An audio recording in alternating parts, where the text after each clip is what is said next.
தேவனுக்கு மகிமை உண்டாவதாக.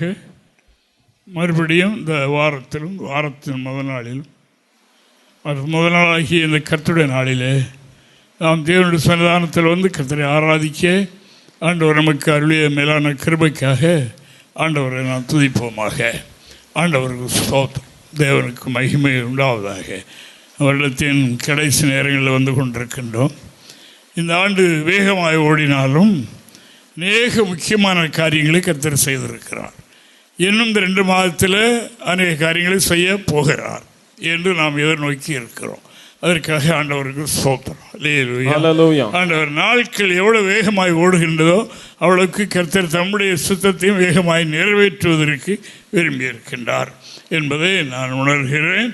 அப்படியே கர்த்தர் செய்வாராக.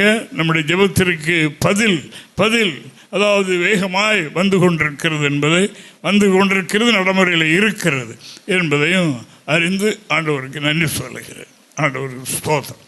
இந்த நாளிலும் நாம் அறிய போகிற கர்த்தருடைய வசனம் என்னவென்றால், நாம் தேவன் சொல்லுகிறதை, தேவனுடைய வார்த்தையை விசுவாசிக்கிறதன் மூலமாக இல்லாமையிலிருந்து எல்லாவற்றையும் செய்ய ஆண்டவர் போதுமானவர்.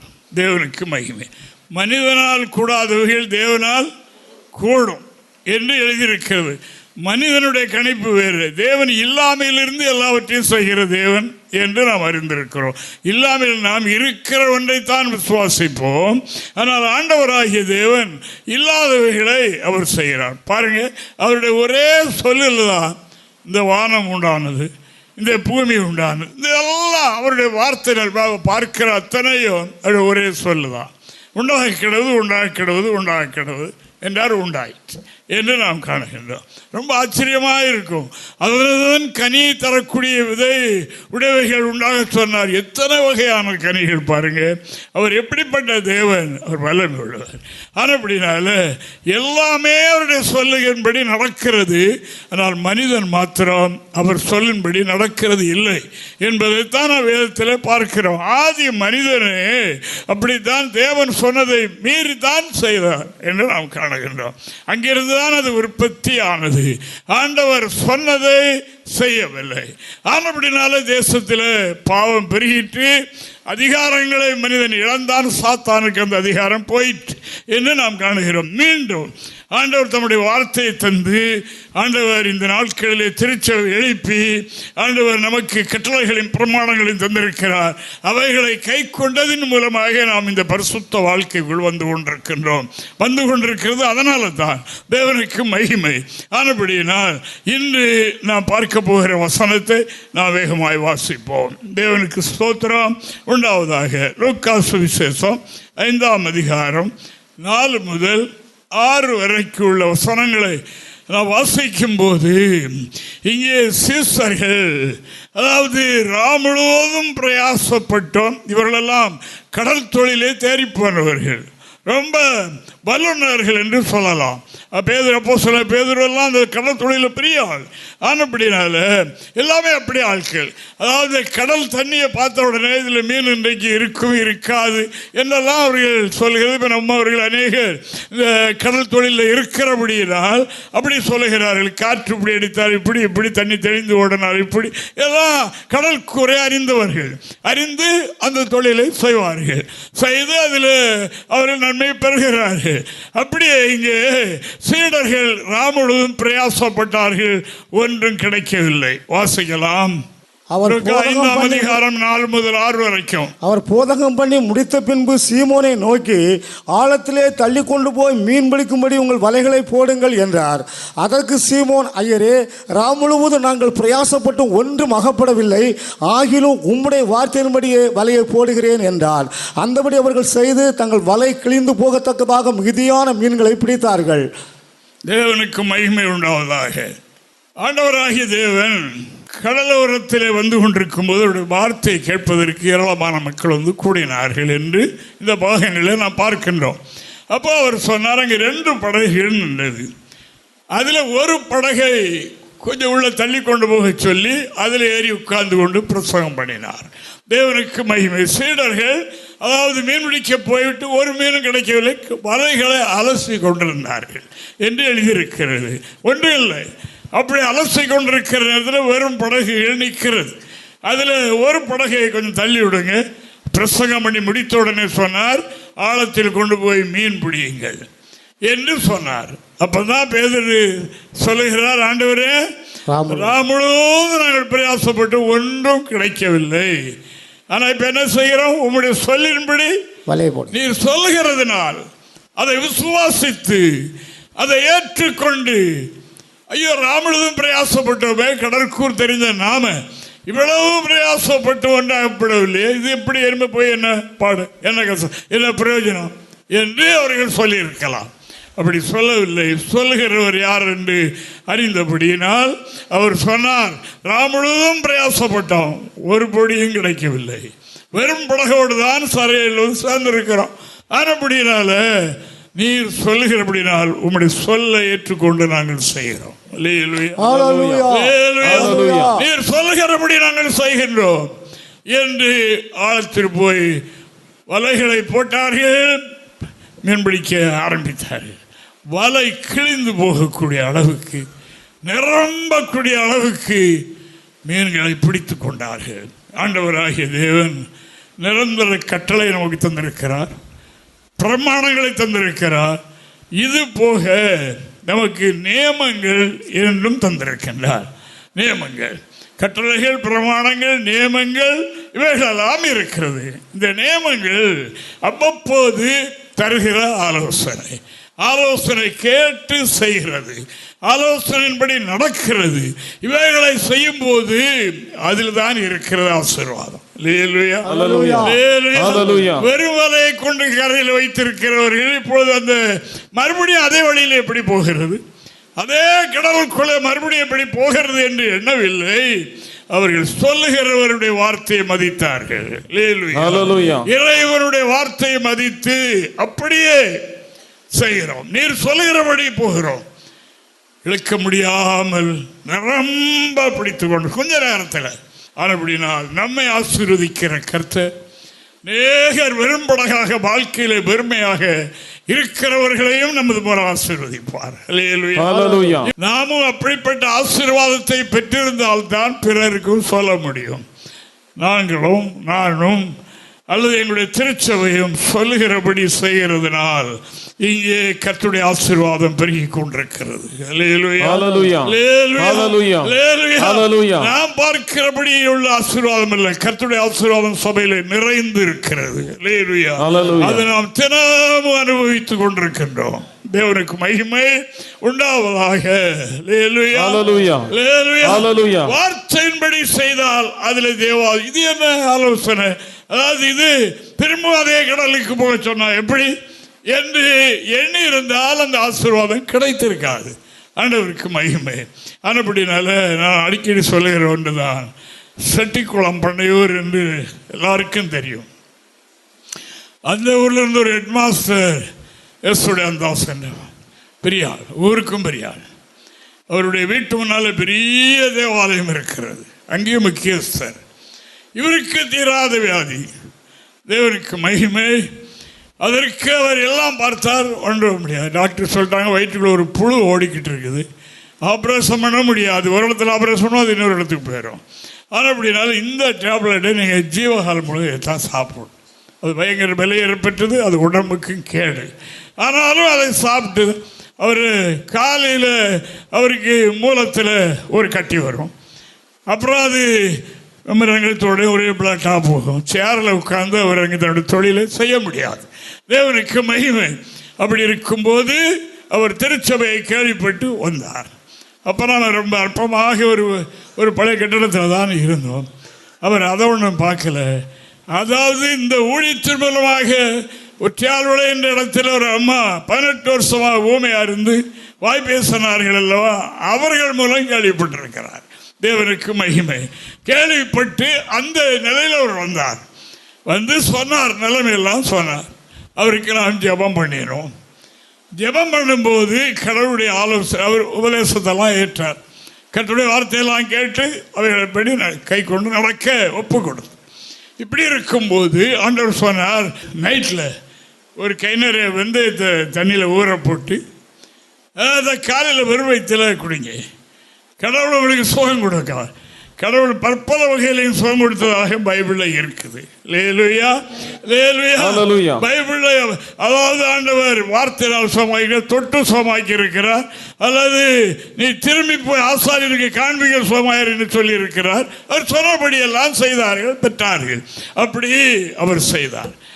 இந்த வாரம் சொல்லியிருக்கிற அடுத்த வாரம் வரும்போது சொன்னார், அதாவது எனக்கு இந்த தினமும் இந்த வெளியே போய்விட்டு வந்தோன்னு ஒரு கட்டி வரும், அந்த கட்டி உடைகிற வரைக்கும் அவ்வளவு துடியாக துடிப்பேன். அப்போ ஒரு மாத்திரை உண்டு, டாக்டர் கொடுத்தா போட்ட உடனே பெயின் மாறும், பழையபடி வரும். இப்படி இருந்து அதே மாதிரி இந்த காலையில் நான் இந்த ஒரு கிளாஸ் இந்த தண்ணியை குடித்தேன்ல, அதை விட பவர்ஃபுல்லாக அது ஸ்டாப் ஆச்சு. அதோட குணமும் ஆயிற்று என்று சொன்ன குணமாயிற்று. அவர் அப்புறம் ரொம்ப காலம் வாழ்ந்தார். அதுக்கு முன்னால் குளிர்ந்த தண்ணி சாப்பிடக்கூடாது, பழைய ஆகாரம் சாப்பிடக்கூடாது, இப்படியெல்லாம் இருந்தது. இப்போ எல்லாம் சாப்பிடலாம் என்று நீடுவழியாய் அவர் வாழ்ந்தார். இது நடந்த சட்டிகுளம் பண்ணையில் நடந்த காரியம். ஆண்டவர் அவர் கர்த்தர் சொன்னதை செய்தார். இது என்ன ஆலோசனை? இது ஒரு ஆலோசனையா என்று விட்டிருந்தால் சோமாகாது, விடுதலை கிடைக்காது. கர்த்தர் சொல்கிறார் என்ற வார்த்தையை அவர் ஏற்றுக்கொண்டபடியினால் விடுதலை பெற்றார், நிரந்தர விடுதலை பெற்றார். அன்பான தேவனுடைய பிள்ளைகளே, அந்த சீடர்கள் ஆண்டவரிடத்தில் சொன்னார்கள், ஆண்டவரே நீர் சொன்னீர் நாங்கள் எந்த வழியிலே போய் வெறுமையாக வந்தோமோ அந்த வழியில் மறுபடியும் போக சொல்லுகிறீர், அந்த வழியே போக சொல்லுகிறீர், உங்களுக்கு அகப்படும் என்று சொல்லுகிறீர். உம்முடைய வார்த்தையின்படி நாங்கள் செய்கிறோம். அப்படி அவருடைய வார்த்தையின்படி செய்தார்கள். செய்து இழுக்க முடியாத அளவுக்கு வெறுமறையாக முதல்ல இவருடைய சுய விருப்பத்தின்படி சுய பிரயாசத்தில் இவர்கள் அறிந்து கொண்ட இந்த திறமையை வைத்து வெறுமலையோடு தான் வந்தார்கள்.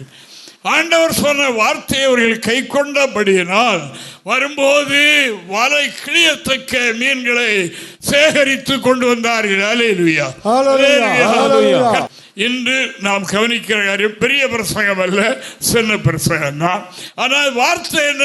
அவர் சொல்லுகிறபடி செய்ய. தேவனுக்கு மகிமை. பக்தன் ஆபிரகாம், அதாவது அவருடைய காலத்தில் ஒரு பஞ்சம் உண்டாச்சு. அப்ப எகிப்துக்கு போனார். எகிப்துக்கு போயிருந்தார், வந்தார். சில காரியங்கள் உண்டு, இருக்கட்டும்.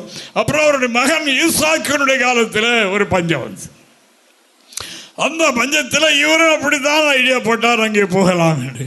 ஆண்டவர் சொன்னார், நீ அங்கே போகக்கூடாது, எகிப்துக்கு போகக்கூடாது, இங்கே இருக்கிற இடத்துல இரு, இங்கே விதை, இந்த நாட்டில் நான் ஆசீர்வதிப்பேன் என்று சொன்னார். வாசிங்க பாப்போம். ஆதியாகமம் 26ஆம் அதிகாரத்தை வாசிங்க பாப்போம். ஆபிரகாமின் நாட்களில் உண்டான பஞ்சத்தை அல்லாமல் பின்னும் ஒரு பஞ்சம் தேசத்தில் உண்டாயிற்று. அப்பொழுது ஈசாக்கு பெலிஸ்தருக்கு ராஜாவாகிய அபிமெலேக்கினிடத்தில் கேராருக்கு போனான். கர்த்தர் அவனுக்கு தரிசனமாகி, நீ எகிப்துக்கு போகாமல் நான் உனக்கு சொல்லும் தேசத்திலே குடியிரு, இங்கே இரு, இந்த தேசத்திலே இரு, இங்கே நீ விதை, நான் உன்னை ஆசீர்வதிப்பேன் என்று சொன்னார். சொன்னது மாத்திரமல்ல, அவர் இன்னொரு வார்த்தை சொல்லுகிறார் பாருங்க. அது 26ஆம் அதிகாரம் 4வது வாக்கியத்தை வாசிக்கும் போது, அதாவது அவருடைய தகப்பன் காலத்தில் சுட்டி காட்டுகின்றார். அந்த தகப்பனை எப்படி ஆசீர்வதித்தேன், அவருக்கு என்ன வாக்குத்தத்தம் கொடுத்தேன், அது உன்னுடைய சந்ததியும் என்று சொல்லி இருக்கிறேன். அந்த ஆசீர்வாதம் உனக்கு உண்டு. உன்னுடைய தகப்பன் நீதிமானாக இருந்தபடினால, அவன் இப்படி நடந்தபடினால. எப்படி வாசிங்க பாப்போம். ஆபிரகாம் என் சொல்லுக்கு கீழ்ப்படிந்து, அவருடைய சொல்லுக்கு கீழ்ப்படிந்து, என் விதிகளையும் என் கற்பனைகளையும் என் நியமங்களையும் என் பிரமாணங்களையும் பிரமாணங்களையும் கைக்கொண்டபடியினால் நான் உன் சந்ததியை வானத்தின் நட்சத்திரங்களைப் போல பெருக பண்ணி உன் சந்ததிக்கு இந்த தேசங்கள் யாவையும் தருவேன். உன் சந்ததிக்குள் பூமியில் உள்ள சகல ஜாதிகளும் ஆசீர்வதிக்கப்படும். என்ன சொல்லப்படுது பாருங்க, 4 காரியம் சொன்ன வாசித்தோம். தேவனுக்கு மகிமை. இவருடைய தகப்பன் இவைகளெல்லாம் செய்தபடினால் சொல்லுக்கு கீழ்ப்படிந்து விதிகள், பிரமாணங்கள், நியமங்கள், கற்பனைகள் எல்லாவற்றையும் அவர் கை கொண்டபடியினால உனக்கு மட்டுமல்ல சந்ததிகளுக்கு. ஆனால் ஈசாக்கு இவருடைய தகப்பன் என்னுடைய சொல்லுக்கு கீழ்ப்படிந்து என்னுடைய சொல்லின்படி அவன் நடந்தபடியினால், அதாவது நான் அன்று வாக்கு பண்ணியிருக்கிறேன் உனக்கும் சேர்த்துதான். தேவனுக்கு மகிமை. ஹல்லேலூயா. தகப்பன் அப்படி சொல்லுக்கு கீழ்ப்படிந்தபடியினால் ஆசீர்வதிக்கப்பட்டான். நீ என்னுடைய சொல்லுக்கு கீழ்ப்படிந்து இங்கே எகிப்துக்கு போகாது என்று சொன்னார். தேவனுக்கு மகிமை. அப்படி போனவர்கள் எத்தனை பேர் தோல்வி அடைந்தார்கள் என்பது நமக்கு தெரியும். தேவனுக்கு மகிமை. ஆனபடினால் நான் சொல்லுகிறேன் கேளுங்க, கர்த்தருடைய வார்த்தையை அற்பமாக உங்களுக்கு தோன்றலாம். அந்த ஒருகை வெந்தயத்தை தண்ணியில் போட்டு குடித்தார், அப்படி எல்லாரும் இப்போ குடித்தா அப்படி ஒன்று சோமாகாது. அவருக்கு கொடுத்த ஆலோசனை. தேவனுக்கு மகிமை. அவர் அந்த வார்த்தைக்கு கீழ்ப்படிய வேணும், அவ்வளவுதான். அந்த வெந்தயம் சோமாக்கிறது. ஆமா, தேவனுக்கு மகிமை. அதே வண்ணமாக இன்றும் நமக்கு, அதாவது நியமம், கட்டளை, பிரமாணம், இதெல்லாம் அது நிரந்தரமானது எல்லாருக்கும். அந்த நியமனம் அந்தந்த நேரத்தில் இப்படி செய்ய, இப்படி செய்ய, இப்படி செய்ய என்று, அதுதான் அப்போஸ்தலர் உபதேசம். தேவனுக்கு மகிமை. ஆனபடினால இப்படி செய்யுங்கள் என்று சொல்லப்படுது பாருங்க. அந்தந்த நேரத்துக்கு மோசே கையில கோல் இருந்தது, அந்த கோலை வைத்து எல்லா இடத்துலையும் அவன் செய்யக்கூடாது. அடுத்த இதுக்கு என்ன செய்யணும்னு கேட்கணும் இல்லையா?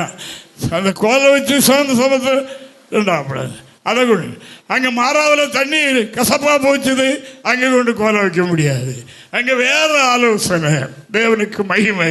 பக்கத்தில் இருக்கிற மரத்தின் கிளைய விட்டு அதில் போடு, தண்ணி மதுரமாகும். இப்படி ஒவ்வொன்றுக்கும் ஒரு ஆலோசனை. அப்படியே அவர் சொல்லுகிறதை செய்ய.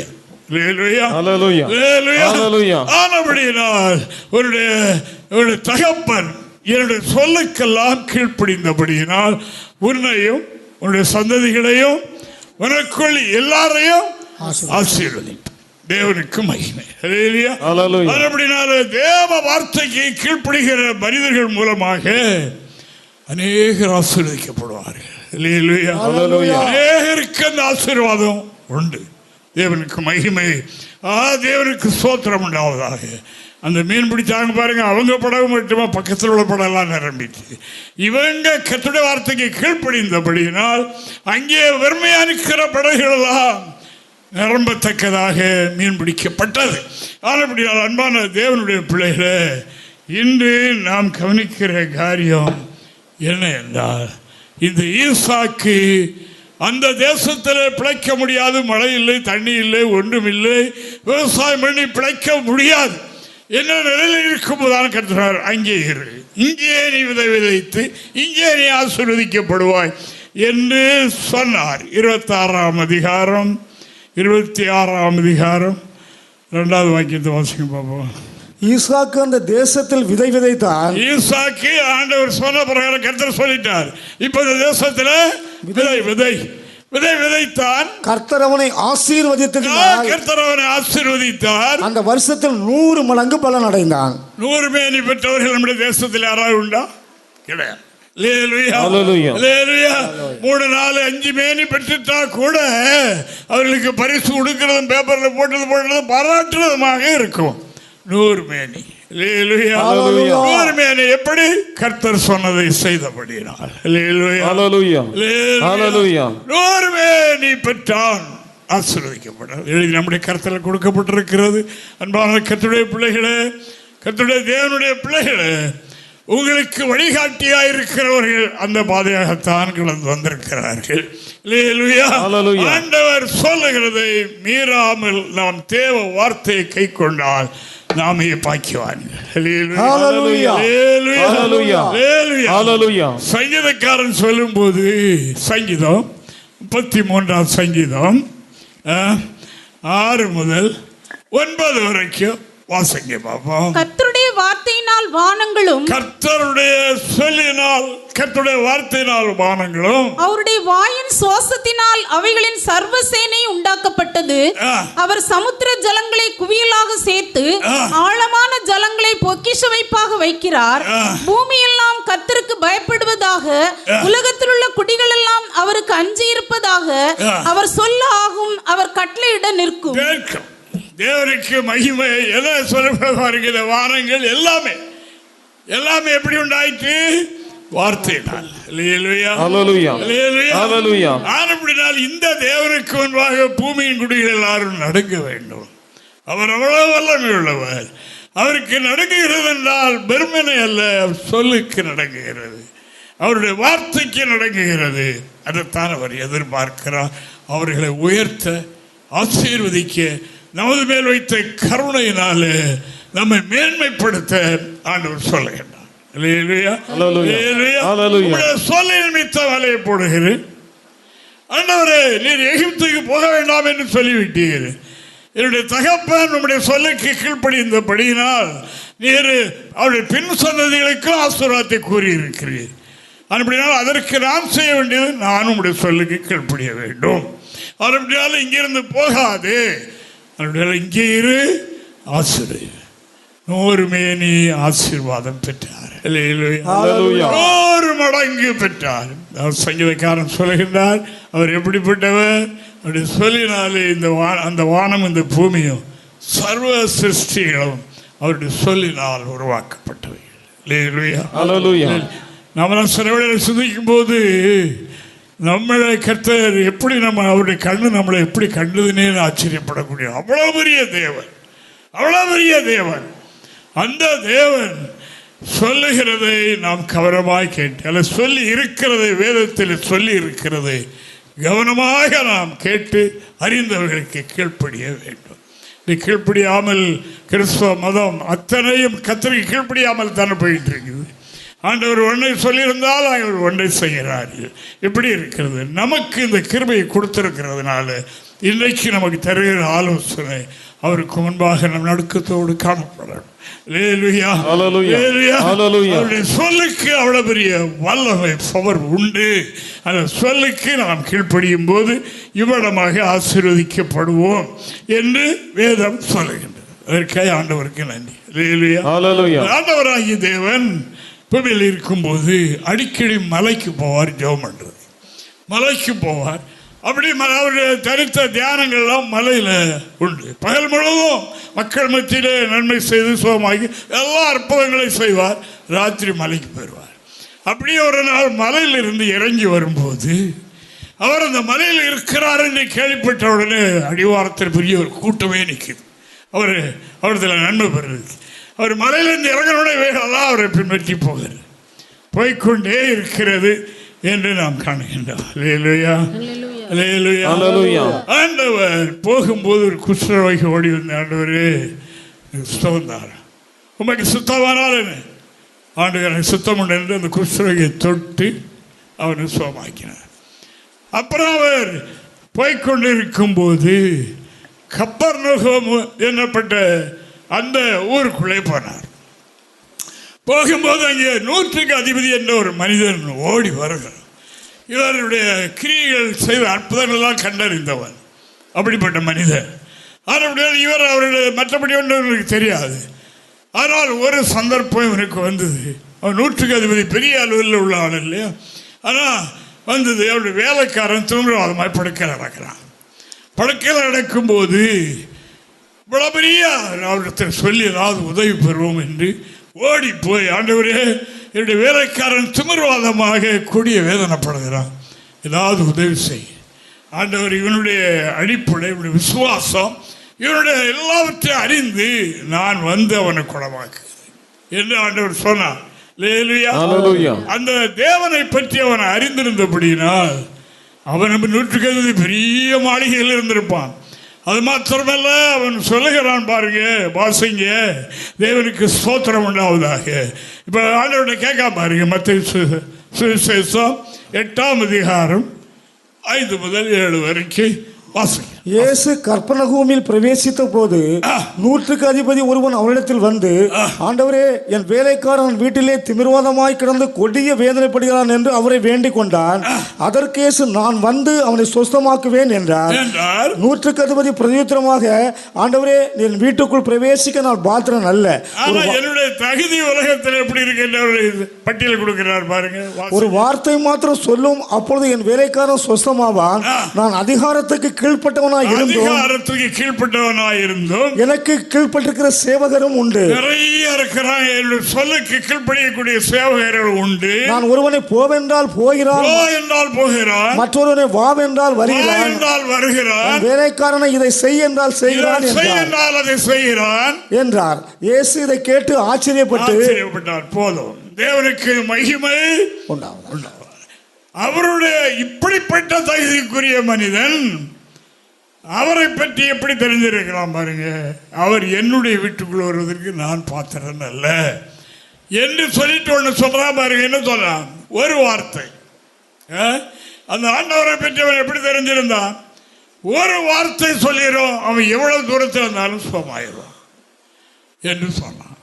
ஒரு வார்த்தை மாத்திரம் சொல்லும், என்னுடைய வேலைக்காரன் படுக்கையிலிருந்து எழுந்திருக்கிறோம் என்று சொன்னான். ஆண்டவர் ஆச்சரியப்பட்டார். அது மட்டும் அதோடு விட்டு விடாம, எனக்கு உலகத்தில் ரொம்ப தகுதியெல்லாம் இருக்குது, நான் ஆர்டர் போட்டால் அப்படியே செய்வான், அப்படிப்பட்ட ஒரு மனிதன் தான். ஆனால் நீர் என்னுடைய வீட்டுக்கு வர நான் தகுதி கிடையாது. நீர் என்னுடைய வீட்டுக்கு வர நான் தகுதி இல்லை. ஆண்டவர் ஒரு வார்த்தை, ஒரே ஒரு வார்த்தை சொல்லிடும், குணமாக இருந்தால் போதும் அவசரமாயிடும். ஆண்டவர் ஆச்சரியப்பட்டார்.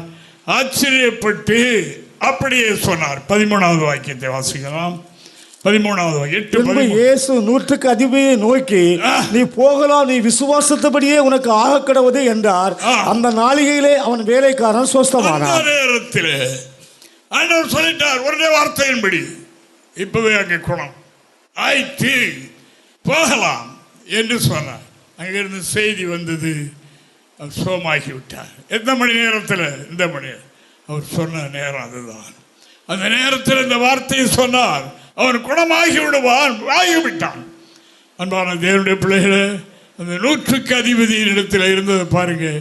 நம்மளை கல்லூடத்தில் சிலர் ஒரு சொன்ன காரியம் நம்ம நினைச்சது நடக்கலை, நினைச்ச நேரத்தில் நடக்கலை, இப்படியெல்லாம் இருந்த உடனே கோபிச்சு உடனே ஜெபத்தை விட்டுருவாங்க. ஆலயத்துக்கு வந்தாலும் வராவிட்டாலும், வந்தாலும் லேட்டாக வந்துட்டு நாடியில் கை கொடுத்துக்கிட்டு அது ஆண்டவர்கிட்ட தன்னுடைய வருத்தத்தை காட்டுது. தேவனுக்கு மகிமை உண்டாவதாக. அவர் யார்? அவர் யார்? அந்த 100க்கு அதிபதி தெரிந்திருந்தார். ஆமென். ஹல்லேலூயா. இந்த பாகத்தை படிக்கும் போது நமக்கு சிலிர்க்கிறது. அன்பான தேவனுடைய பிள்ளைகளே, அதுக்காக பின்னால நமக்கு இந்த வாசகம்லாம் வேணும். இல்லை, ஒரு சாதாரண மனிதன் 100க்கு அதிபதினே தான் இருந்திருப்போம். அவ்வளவு அதிகாரத்தில் நான் இருந்தாலும் நீர் என்னுடைய வீட்டுக்கு நேரடியாக வர எனக்கு தகுதி என்று சொன்னான். அதனால் ஒரு வார்த்தை சொல்லியிருப்போம், அந்நேரமே சுகமாகிட்டான். நாம் அப்படிப்பட்ட தேவனை தான் ஆராதிக்கிறோம். அப்படிப்பட்ட தேவன் தான் நம்மோடு கூட இருக்கிறார். நாம் செய்ய வேண்டிய காரியம் அவர் சொல்லுகிறதை செய்ய வேண்டும். அவர் சொல்லுகிறதை செய்ய வேண்டும்.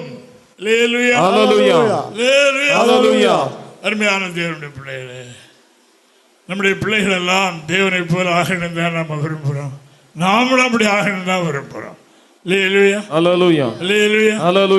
அதை நான் சொன்னேன். ஸ்ரீலங்காவுக்கு நாங்கள் போயிருக்கும்போது அங்கே நம்முடைய சபையினுடைய இதெல்லாம் கேள்விப்பட்டு எல்லாம் ஒரு அன்றைக்கு 2ஆம் சபை நாங்கள் போகும்போது ஒரே பயணத்தில் 5 பிராஞ்சிகள், ஒரு அதனுடைய ஹெட்டு அவர் சந்திக்கப்பட்டார். 5 பிராஞ்சிகள் ஒரே நாளில் அவர்கள் ஏற்றுக்கொண்டு 5 பிராஞ்சிலேயும் அன்று ராத்திரியே போர்டுகள்லாம் மாற்றப்பட்டது. தேவனுக்கு மகிமை. எல்லாரும் ஏற்றுக்கொண்டார்கள் கர்த்தருடைய வார்த்தையை. ஆனால் அதில் ஒரு மனிதன், அவர் கொஞ்சம் இப்போ அந்த நாகரிக தாடிகள்லாம் வந்துருக்கு இல்லையா, அந்த மாதிரி அப்படிப்பட்ட ஒரு நல்ல ஆள் அப்படி இருந்தார். அவர் கேட்டார், ஐயா, நீங்கள் சொன்னதுக்கெல்லாம் வசனம் சொல்லிட்டீங்க, இந்த மீச தாடி வைக்க எப்படி நீங்கள் என்ன சொல்கிறீங்க? அப்போ அப்போ பாஸ்டர் சொன்னாங்க, சரி உங்களுக்கு நீங்கள் ஜெபம் பண்ணுங்க, கர்த்தர் உங்களுக்கு சொல்லுவார். நாங்கள் பயணத்தை முடிச்சுக்குவாங்க. ஒரு வாரத்தில் 10 நாளையில் அங்கேருந்து செய்தி வந்தது. ஜெபம் பண்ணுனேன். ஆண்டவர் கேட்டால் நீங்கள் பரலோகத்தில் போய் யாரை மாதிரி இருப்பேன்னு கேட்டார். அப்போ நான் கொஞ்ச நேரம் தகிச்சிட்டு, பரலோகத்தில் ஆண்டவர் பைபிளில் தேவதூதர்களைப் போல இருப்பீங்கன்னு எழுதியிருக்கு.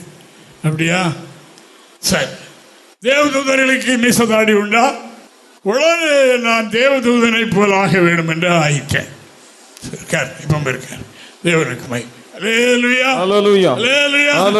இந்த மனிதன் எவ்வளவு பெரிய மனிதன் பாருங்க. அவர் சொல்கிற ஒரு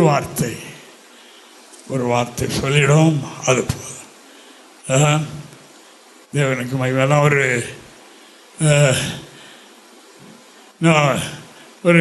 மேரேஜ் வீட்டுக்கு போனேன். நாளைக்கு மேரேஜ், இன்னைக்கு அப்படி ஜெபம் பண்ணி கொடுக்க போயிடும், துணியெல்லாம் ஜெபம் பண்ணி கொடுக்க. அங்கே நம்முடைய அருமையான விசுவாசி வந்திருந்தார். அவர் கொஞ்சம் மாடல் வைத்திருந்தார் முகத்தில். அப்போ என்ன பிரதர், என்ன இப்படி கடவுள் சமூகத்தில் பழைய ஆளில் அம்மா அப்பாலாம் பூர்வீக சபை விசுவாசியில். அப்போ இல்லையா அதுலேருந்து என்ன பார்க்க மாட்டார். அவர் ஊருக்கு வந்தாலும் சரி என்ன பார்க்க மாட்டார். இப்போ அவருக்கு என்னென்னா, ஐயா விடவா இந்த முகத்தில் இருக்கிற இதை விடவா? அப்போ இதோட போனால் அவர் மறுபடியும் கேட்பார். அதனால் ஐயா விட்டுருவோம், இது இருக்கட்டும் கொஞ்ச நாளைக்கு. ஐயா போனால் இருக்கட்டும், நாளைக்கு பார்த்துக்கலாம். அந்த ஐயா மன்னிச்சுக்கிட்டுங்கன்னா ஒரு வாரத்தில் முடிஞ்சுது, அவ்வளோதான். அது செய்துக்கலாம், இது இருக்கட்டும் கொஞ்ச நாளைக்கு. இதெல்லாம் நான் ஏன் சொல்லுகிறேன் என்றால், அதனால் அவர்கள் இப்பொழுது நம்ம மத்தியில் அந்த அவர்கள் அல்ல, அவர்களைப் போல உள்ள ஒரு சிலர் வெளியே இருப்பதனுடைய காரணம் என்ன என்பதை உங்களுக்கு நான் சொல்லிவிடுவேன். தேவனுக்கு மகிமை. ஆனபடினால் ஒவ்வொன்றுக்கு ஒரு காரணம் இருக்கும். ஆனபடினால அதாவது ஒதுங்குகிறது, ஒழிக்கிறது என்று சொல்வது ஒரு காரணம் இருக்கும். ஆனால் நம்முடைய டியூட்டியை நாம் செய்யணும்.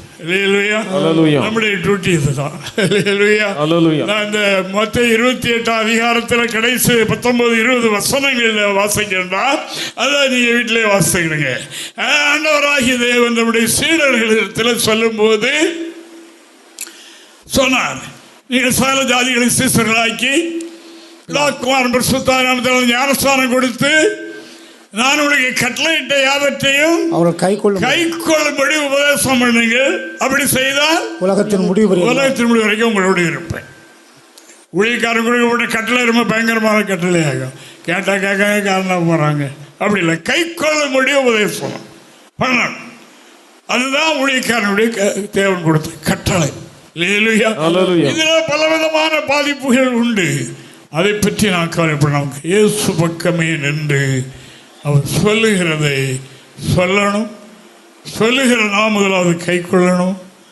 அந்த சொல்லணும், சொல்லுகிறதை கை கொள்ளும்படியாக சொல்லணும் என்பது கட்டளை வார்த்தை.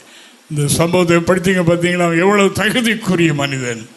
சொல்லுகிறான், ஒரு வார்த்தை சொல்லும், ஒரு வார்த்தை சொல்ல நான் அப்படியே செய்வேன், அப்படியே ஆகும் என்று சொன்னார். ஒரு வார்த்தை சொன்னார், அப்படியே ஆயிடுச்சு. அதாவது கானாவூரில் கல்யாண வீடு. அந்த வீடு இயேசு கிறிஸ்துடைய தாயாருக்கும் ஒரு சொந்தக்காரங்க வீடு போல தெரியுது. அந்த அம்மாவும் வந்திருக்காங்க, அந்த கல்யாணத்துக்கு வந்திருக்கிறாங்க. இயேசு நம்முடைய சீடர்கள் அங்கே வந்திருக்கிறாங்க. வந்திருந்த போது பந்தி நடந்து கொண்டே இருக்கும்போது ரசம் தட்டுப்பாடாகி போச்சு. வீட்டுக்காரங்களுக்கு அவமானம். ஆனபடியினால் தாயார் இயேசுவினிடத்தில் சொன்னார், இயேசு பிதாவினுடைய சுத்தம் இல்லாமல் ஒன்றும் செய்ய மாட்டார். ஆனபடினால சரி, எனக்கு உனக்கு என்ன, என்னுடைய வேலை வர. அந்த அம்மா வேலைக்காரங்கிட்ட என்ன சொல்லிட்டு போனாங்க, அவர் உங்களுக்கு என்ன சொல்லுகிறாரோ அதன்படி செய்யுங்கள், அப்படியே செய்திருக்க குறையெல்லாம் நிறைவாங்க. அவங்க தான் அந்த இயேசுவை பற்றி ரொம்ப அறிஞ்சவங்க. அவருடைய உற்பத்தி, அவருடைய வளர்ப்பு, அவருடைய ஞானம் எல்லாம் அவர்களுக்கு தான் ரொம்ப தெரியும். அங்கே தான் வீட்டில் தான் ரொம்ப காலம் இருந்து வளர்ந்தவர். ஆனபடினால இயேசுவின் தாயாருக்கு இயேசுவை பற்றி ரொம்ப தெரியும். ஆனபடினால் அவர் ஒரு வார்த்தை சொல்லிட்டாரா நடந்தார். அல்லேலூயா. Hallelujah. அல்லேலூயா. Hallelujah. அல்லேலூயா. Hallelujah. என்று சொன்னார்கள் என்று யோவான் 2ஆம் அதிகாரம் 5வது வாக்கியத்தை நாம் வாசிக்கும் போது இப்படி நாம் பார்க்கிறோம். அவருடைய தாய் வேலைக்காரரை நோக்கி, அவருடைய தாய் இயேசுவின் தாயார் ஆண்டவருடைய சொன்னாச்சு. ஆண்டவரிடம் வந்த பதில் யார் சொன்னாலும் அவர் கேட்க மாட்டார். பிதாவினுடைய உத்தரவு வந்தால் தான் செய்வார். அது இது எதுக்கு எழுதியிருக்கின்றார்? தேவ ஊழியக்காரனும் யாருடைய பிரியத்தினாலே வற்புறுத்தலினாலே அவன் ஒன்றையும் செய்யாமல் அவனுடைய ஆண்டவர் என்ன சொல்லுகிறாரோ அதை மட்டும் அவன் செய்யணும். அதுதான் இயேசு அப்படித்தான் செய்தார். இயேசுக்கு வல்லமை உண்டு, உடனே அதை செய்திட முடியும் இல்லை. என்னுடைய வேலை பிதாவினுடைய சுத்தானா எனக்கு வெளிப்படும் போது செய்வேன். காத்திருந்தார். அந்த அம்மா சொல்லிட்டு போயிட்டாங்க. சொல்லுவார், ஆனால் சொல்றபடி செய்யுங்க என்று சொல்லிவிட்டு போயிட்டார். ஆண்டவர் டைம் வந்தது. வேலைக்காரர்களை கூப்பிட்டு சாடியில் தண்ணி நிரப்புங்க. இதெல்லாம் தேவாலயத்தில் வீடுகளில் இந்த கால் அலம்புறதுக்கு நம்ம தொட்டியில் தண்ணி வச்சுருக்கோம் இல்லையா? இப்படி 5-6 குடம் 4-5 குடம் தண்ணி பிடிக்கிற அளவுக்கு பல கச்சாடிகளாக இருக்கும். இதெல்லாம் தண்ணீர் நிரப்பு. அந்த வேலைக்காரங்களும் இந்த அம்மா சொன்ன வார்த்தையை மதிச்சிருந்தாங்க. இல்லைன்னா இல்லைங்க ரசம் தான் வேணும், தண்ணிக்கே தேவையில்லைன்னு சொல்லியிருக்கலாம். சொல்லவில்லை. தண்ணீரை நிரப்பின உடனே பந்தி விசாரிப்புக்காரர்களை கூப்பி இதை கோரிக்கொண்டு போய் பந்தி விசாரிப்புக்காரர்களை கொடுங்க. அதையும் செய்தார். எப்படி செய்ய முடியும்? வெறும் தண்ணியை கொண்டு போனால் எவ்வளோ பெரிய காலம். சொல்லுகிறவர் யார்? கிடைத்த வார்த்தை என்ன? அவர் சொல்லுகிறபடி செய்யுங்க, உங்க குறையெல்லாம் நிறைவாயிரும். அன்பான தேவனுடைய பிள்ளைகளை, நம்முடைய வாழ்க்கையில் பல குறைபாடுகள் இருக்கலாம், தேவைகள் இருக்கலாம், இவ்வளோ இருக்கலாம். சொல்றபடி செய்யணும். சொல்லுகிறபடி செய்தால் அது நமக்கு வாய்க்கும். ஒரு வழியும் தெரியாது. இது எப்படி நடக்கும், இந்த காரியம் எப்படி நடக்கும், இது எப்படி செய்ய முடியும், இதெல்லாம் நடக்குமா என்று எண்ணக்கூடிய அளவுக்கு தான் நம்முடைய நிலைமை இருக்கும். ஆனால் அவர் சொல்லுகிறபடி செய்தால் நடக்கும். அப்படி அந்த சம்பவம் நம்ம எல்லாருக்கும் தெரியும் அல்லவா? அப்படினால அந்த தண்ணீரை கொண்டு கோரி கொண்டு போய் அங்கே பந்தி விசாரிப்புக்காரர்கள் கொடுத்தார்கள். அவர்களும் ஊற்றினார்கள். சாப்பிட்டவர்கள் என்ன சொன்னாங்க? ஐயா, இந்த ரசத்தை இதுவரைக்கும் எங்கே வச்சிருந்தீங்க? எல்லா இடங்களிலேயும் முதல்ல அதாவது நல்ல ரசத்தை கொடுப்பான். திருப்பி கொஞ்சம் தட்டுப்பாடு ஆகிட்டுனா என்ன பண்ணுவாங்க தெரியுமா? நம்ம இப்போ நம்ம இடங்கள்லாம் நடக்கலை, நமக்கு தெரியுமா இல்லவா? அதாவது நாங்கள் சொல்லுவாங்க, ஐயா ஆள் கூட்டம் நிறைய இருக்குது, இங்கே குழம்பு ரசம் எல்லாம் கம்மியாக தான் இருக்குது. அப்படியே அப்போ யாருக்கும் தெரியாமல் இவருடைய தண்ணி ஊற்றி கொஞ்சம் உப்பையும் அள்ளி போட்டு கலக்கி கொண்டு ஊற்று. அப்போ முன்னுள்ள டேஸ்டால் இருக்காது இல்லையா? அதை வைத்து அவங்க சொல்கிறாங்க. அதாவது எந்த ஒரு மனிதரும் முதல்ல அப்படி கொடுத்துட்டு இப்படிலாம் செய்வான். இந்த ரசம் இதுவரைக்கும் எங்கே இருந்து தித்திப்பாக இருக்கும். எப்படி அவர் சொல்லுகிறபடி சொன்னபடி செய்தபடியினால். இதை பற்றி நம்முடைய அனுபவங்களை சொல்ல போனால் நிறைய சொல்லலாம். அருமையானவர்களே, ஊழிய காலங்களை பற்றி சொல்ல போனால் இந்த ஒரே வார்த்தை சப்ஜெக்டில் நாம் நிறைய சொல்ல முடியும். அவர் சொல்றபடி செய்ததுனால அவர் சொல்றபடி செய்ததுனால இப்போ இங்கே உங்கள் மத்தியில் நான் ஒரு அடியனாக நிற்கிறேன். அப்படின்னா அன்பான தேவனுடைய பிள்ளைகளை, இன்று நாம் அறிகிற வார்த்தை என்னவென்றால், அதாவது நமக்கு பிரியமில்லாத காரியமாக இருந்தாலும் கர்த்தர் ஒன்றை சொல்லுகிறாரா, அதில் தான் இருக்கும் ஆசீர்வாதம். தேவனுடைய நாமத்திற்கு மகிமை உண்டாவதாக. ஆண்டவரே, முழுவதும் பிரயாசப்பட்டோம், ஒன்றும் கிடைக்கல. ஆனால் இப்படி நீர் சொல்லுகிற உம்முடைய வார்த்தையை ஏற்றுக்கொண்டு செய்ய ரொம்ப பிடித்தார். அவருடைய வார்த்தை 100க்கு அதிபதி அவ்வளவு கடவுளை பற்றி கேட்ட வார்த்தையை விசுவாசத்தான். அவன் வெளியே வந்திருக்க மீட்டிங் எல்லாம் கலந்துருக்க ஆண்டவரை பார்த்துருக்க முடியாது, அவருக்கு அவ்வளோ அலுவல்கள் உண்டு. ஆனாலும் அந்த அறிவை வைத்து அவர் சொல்லுவார், சொன்னால் நடக்கும் என்ற விசுவாசம் அவனுக்கு இருந்தது. சொன்னார். அப்படி அந்த அம்மாவை சொன்னார்கள். அவர் என்ன சொல்கிறாருன்னு பார்த்துக்கிட்டே இருங்க, சொல்லிட்டாருன்னு மாற்றாம அப்படியே செய்துருங்க. உங்க இருக்கிற எல்லா குறைகளும் மாறிடும். வேதத்தில் அதாவது கேளுங்கள் கொடுக்கப்படும் என்று எழுதியிருக்கிறது. வேதத்தில் என்னென்ன காரியங்களுக்காக அதாவது உபவாசம் பண்ணி ஜெபம் பண்ணுங்க, இது மாறிடும் என்றெல்லாம் இருக்கிறது. அதெல்லாம் ஏற்றுக்கொள்வாங்க, அதெல்லாம் ஏற்றுக்கொள்வாங்க. எத்தனை நாள் சாப்பிடாம இருந்தாலும் ஜெபம் பண்ணி இருப்பாங்க.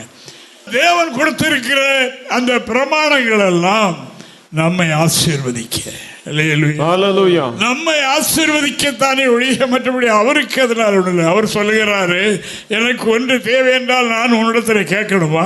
நான் எடுத்துக்கிட முடியாதா? இது எல்லாம் என்னுடையது தானே. நான் நினைத்தா எவ்வளோ எடுத்துடலாமே, எடுத்து இஸ்ரவேலர்களுக்கு கொடுக்கலாமே. நீங்கள் ஆசீர்வதிக்கப்படுவதற்கு என்ன செய்யணும் என்பது வேதத்தெல்லாம் பார்க்கிறோம். கேளுங்கள் கொடுக்கப்படும், ஜெபிங்கள் தருவேன். இங்க என்ன சொல்லியிருக்கு? கொடுங்கள் அப்பொழுது உங்களுக்கு கொடுக்கப்படும். இதுதான் ரொம்ப கஷ்டம். இந்த பிரமாணம் சொல்லும் போது அவர் இதைத்தான் சொல்லிட்டே இருப்பார். அதாவது ஆசீர்வாதத்தின் வழியை நல்ல ஊழியக்காரன் காட்டித்தான் ஆகணும். இது உங்களிடத்தில் கொடுங்கள் கொடுங்கள்.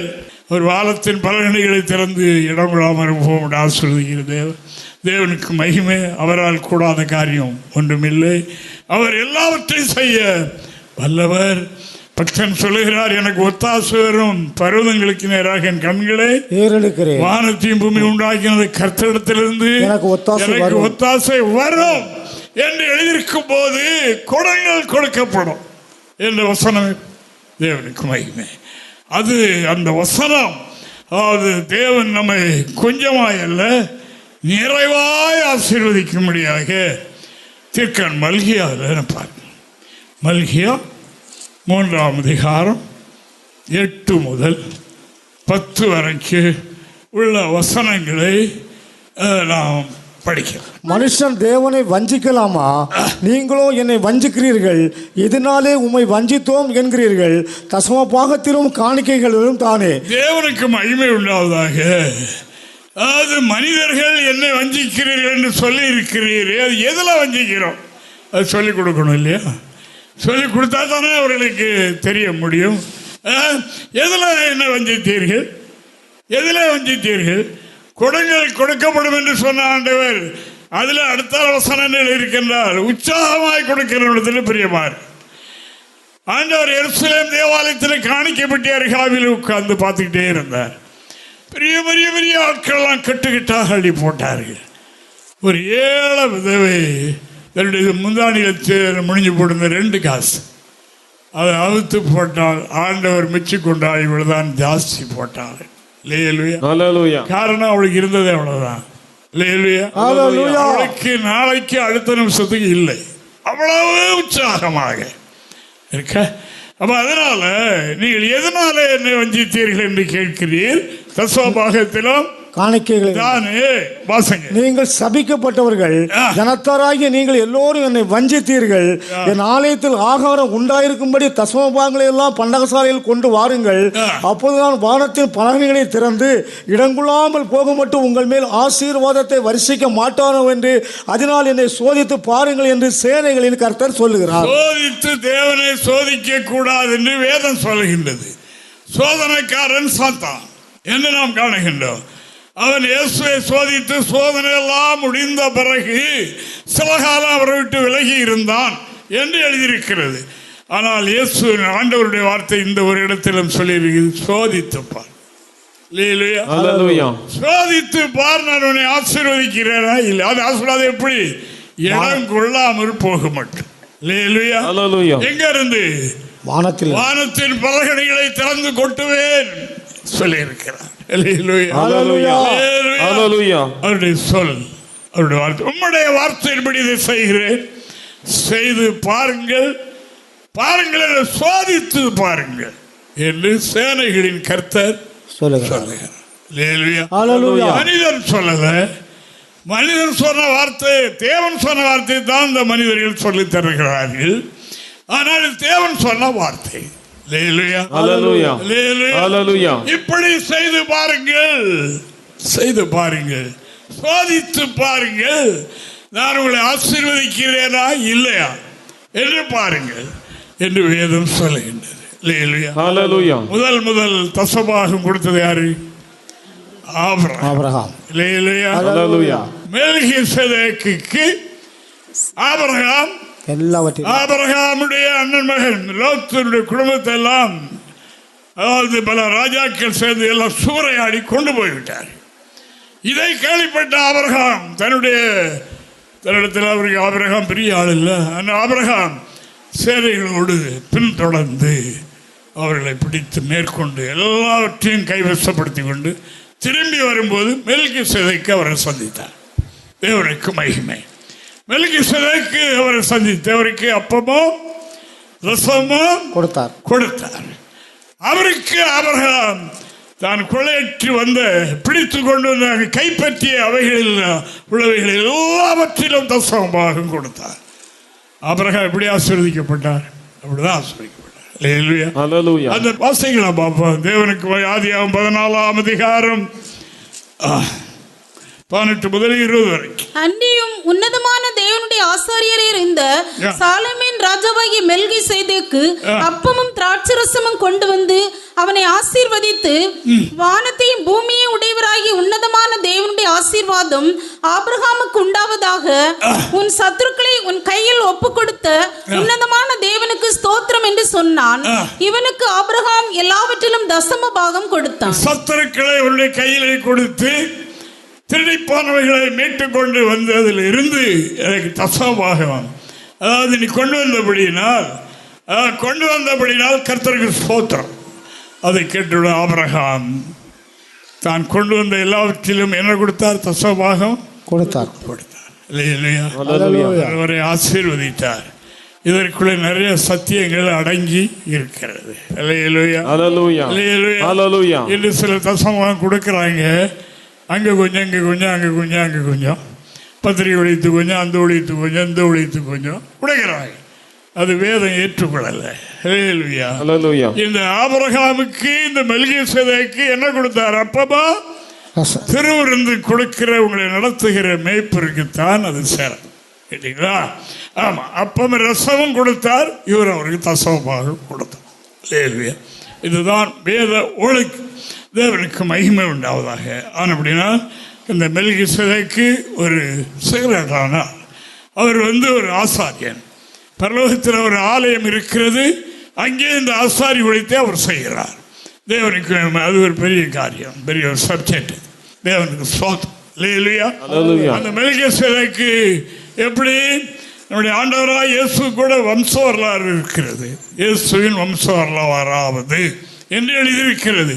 இந்த மெல்கிசேதேக்கு வம்ச வரலாறு இல்லாதவர்கள், தோற்றமும் முடிவும் இல்லாதவர். அவர் எப்படி வந்தாருங்கிறது சொல்ல தெரியாது. அவருக்கு தோற்றமும் கிடையாது, முடிவும் கிடையாது. அவர் வம்ச வரலாறும் அவருக்கு கிடையாது. தேவனுக்கு மகிமை. அந்த ஆசாரியனுக்கு எல்லாம் தசமமாக வாங்குகிற லேவி கோத்திரம் என்ன பிறக்கல. அந்த கோத்திரம் ஆபிரகாமுடைய அறையில் தான் இருக்கிறது வெளிப்படலை என்று எழுதியிருக்கு. தேவனுக்கு மகிமை. ஆனால் லேவி கோத்திரம் தானே அது செய்யணும், அது இல்லை. ஆனால் அவர் அதை வாங்கினார். அந்த தசமபாகத்தை அவருக்கு கொடுத்தார். சொல்லு, செய்து பாருங்கள், உங்களை ஆசீர்வதிக்கிறீனோ இல்லையா என்று பாருங்கள் என்று சொல்லுகிறார். இது ஒரு பிரமாணம். இதை சொல்ல சிலர் கூசுவார்கள். நாம் இதை சொல்ல அதிகமாக முற்படுகிறது இல்லை. ஆனால் இது சொல்லணும் என்ற காலமும் வந்திருக்கிறது. மக்கள் ஆசீர்வதிக்கப்படணுமே. நாம் இதை ஒழித்து வைத்து கொண்டால் மக்கள் ஆசீர்வாதம் பெறுவது எப்படி? ஆனால் ஆசீர்வாதத்தின் வழியை நம்ம காட்டித்தான் ஆகணும். நாம இதில் நாட்டம் உள்ளவர்கள் இல்லை, நாம் இதற்காக ஒன்றும் கிடையாது. ஆனால் மக்களுக்கு இந்த வழியை நாம் காட்ட வேண்டியது இருக்கிறது அல்லவா? ஆனால் அதற்காக இது இன்று காட்டப்படுகிறது. இந்த செய்தியை இன்று இப்பொழுது நூற்றுக்கணக்கான பேர் கேட்கிறீர்கள். உங்களுக்கும் சேர்த்து தானே இந்த வார்த்தை. தேவனுக்கு மகிமை உண்டாவதாக. ஆனால் உங்களுடைய தசமபாகங்களை அங்கு கொஞ்சம் இங்கு கொஞ்சம் அவர் அப்படி கிடையாது. இந்த மெல்கிசேதேக்கு ஆபிரகாமுக்கு அப்பமும் ரசமும் கொடுத்தார். நமக்கு திருவிருந்து அப்பமும் ரசமும் கொடுக்கிற தேவ மனிதர்களுக்கு அது உரியது. அதுதான் ஆசீர்வாதத்தை பெறுகிற வழி என்று கர்த்தர் வார்த்தை சொல்கிறபடியினால் இவைகளை நாம் தெரிந்து கொள்வோம். கர்த்தர் நம்மை ஆசீர்வதிப்பாராக.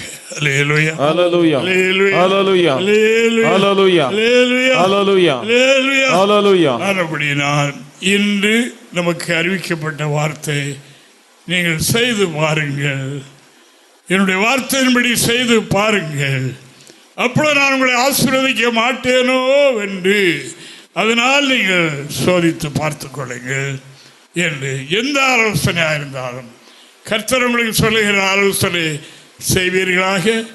செய்வீர்களானால் உங்களைப் போல நம்மை போல பாக்கியவான்கள் யாரும் இருக்க மாட்டார்கள். Hallelujah. அவ்வளவு பெரிய ஒரு ஆசீர்வாதத்தை தரக்கூடிய தேவனுடைய பாதத்துக்கு தான் நான் வந்திருக்கிறோம். வந்திருந்த நம்முடைய ஆசீர்வாதம் அறகுறையாக இருப்பதற்கல்ல, இடங்கொள்ளாமல் போக மட்டும் ஆண்டவர் பலகணிகளை மேலிருந்து திறந்து கொட்டுவேன் என்று சொல்கின்றார். அதைத்தான் நாம் சோதித்து பார்ப்போமே. தேவனுக்கு மகிமை. செய்து கொண்டிருந்தாலும் நாம் அதை முறையாக சரியாக செய்கிறோமா, விட்டு விட்டு செய்கிறோமா, செய்திருக்கிறோமா, செய்யவே இல்லையா, வாழ்க்கையில் ஒரு முறை கூட செய்யலையா, யோசித்து பாருங்கள். கர்த்தரிடத்தில் அதுக்காக ராமுழுதும் பால் முழுதும் ஜெபம் பண்ணுகிறோமா, பிரமாணம் சொன்னதை செய்தால்தான். ஆண்டவர் சொன்னார், என்னை கர்த்தாவே கர்த்தாவே என்று சொல்லியும் நான் சொல்லுகிறபடி செய்யாமல் போகிறது என்ன, அதனால என்ன பிரயோஜனம்? கிடைக்காது. கர்த்தாவே கர்த்தாவே என்னுடைய காதுக்கு கேட்குது. உங்களை ஆசீர்வதிக்கணும்னா இப்படி சொல்லியிருக்கிறேன், அதை நீங்கள் செய்யலையே, அப்போ எப்படி ஆசீர்வாதம் கிடைக்கும் என்று வேதம் சொல்லுங்க.